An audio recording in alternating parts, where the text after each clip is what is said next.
আপনার প্রয়োজনে একটাকে যে মানুষটা আপনাকে সাড়া দেয় প্রতিবার, ভেবে নেবেন না সে সবসময় বেকার বসে থাকে।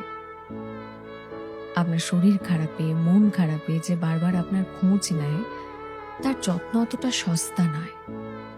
আপনার জন্মদিনে ফেসবুকের নোটিফিকেশন ছাড়াই যে মানুষটা ঠিক রাত 12টায় আপনাকে উইশ করে, তার মাথায় আপনার মতোই কোনো ক্যালেন্ডার ফিট করা নেই।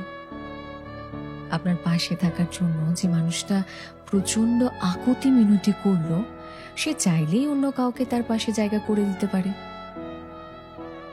আপনার এক লাইনের মেসেজের উত্তরে যে মানুষটা প্যারাগ্রাফ লিখে পাঠায়, তার হাতে যে অপরাণ সময় আছে এমনটা কিন্তু নয়।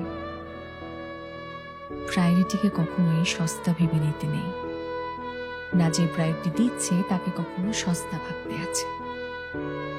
যে মানুষটা আপনাকে মাথায় তুলে রেখেছে, তাকে পায়ের তলার ধুলো ভেবে নেওয়াটা এক আশ্চর্য বোকামি।